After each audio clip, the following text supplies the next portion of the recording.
Israel और फलस्तीन के बीच छिड़ा खूनी संघर्ष विश्व युद्ध का रूप भी ले सकता है।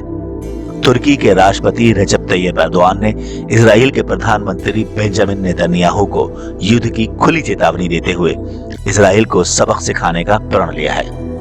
लगातार गजा में इजराइल की बमबारी में मासूम बच्चों सहित बेगुनाह लोगों की मौत पर गुस्सा एर्दोआन ने कहा कि फिलिस्तीन के प्रति इजराइल ने जो रवैया इख्तियार किया है उसके लिए उसे कड़ा सबक सिखाने की जरूरत है और इस काम को तुर्की अंजाम देगा। एर्दोआन यही नहीं रुके बल्कि अमेरिका पर सीधा तीखा हमला बोलते हुए उन्होंने कहा कि इजराइल का साथ देने वाले बाइडेन के हाथ खून से सने हैं। उन्होंने मौजूदा संघर्ष को लेकर अमेरिका और ऑस्ट्रेलिया की सीधी तौर पर कड़ी आलोचना की है। इजराइल के साथ अमेरिका हथियार सौदे पर भड़कते हुए एर्दोआन ने इजराइल को हथियार बेचने को लेकर अमेरिका की कड़ी आलोचना की। एर्दोआन ने अपनी सरकार की कैबिनेट बैठक के दौरान बाइडेन पर जमकर निशाना साधा। इस बीच इजराइल हमास के बीच हिंसा लगातार बढ़ती जा रही है। एर्दोआन ने अमेरिका और बाइडेन की निंदा करते हुए कहा, आपने मुझे ये कहने के लिए मजबूर किया है कि आप अपने खूनी हाथों से इतिहास लिख रहे हैं। गजा में हमले के दौरान सैकड़ों और हजारों की संख्या में लोग शहीद हो रहे हैं।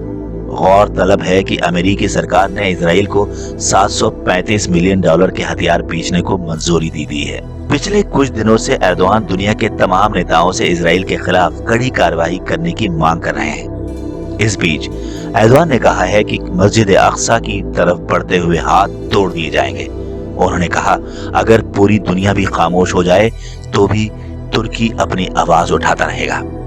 एर्दोआन बोले, मैंने सीरिया सीमा के पास जिस तरह दहशतगर्दों का रास्ता रोका उसी तरह मस्जिद अक्सा की तरफ बढ़ते हुए हाथों को भी तोड़ दूंगा। एर्दोआन ने फिलिस्तीनियों के मुद्दे को मुखर रूप से उठाने के चलते पूरे मध्य पूर्व में समर्थन हासिल किया है।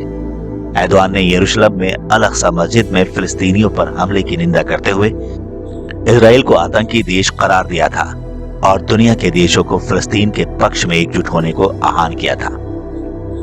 एर्दोआन ने बाइडेन से कहा, फिलिस्तीनी क्षेत्र कई अन्य क्षेत्रों की तरह उत्पीड़न, पीड़ा और खून से लथपथ है, जिन्होंने ऑटोमन के अंत के साथ शांति खो दी थी और बाइडेन इसका समर्थन कर रहे हैं। वहीं अमेरिका ने संयुक्त राष्ट्र सुरक्षा परिषद में इजराइल के खिलाफ बयान जारी करने में फिर से अड़चन खड़ी कर दी।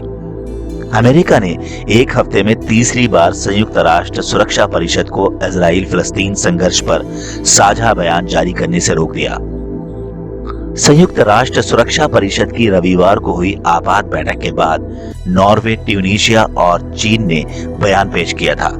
इस बीच तुर्की के राष्ट्रपति रजब तैयब एर्दोआन ने कई इस्लामिक देशों के नेताओं के अलावा पोप फ्रांसिस से इजराइल और फिलिस्तीनियों के बीच चल रहे तनाव को समाप्त करने में मदद करने का आग्रह किया है।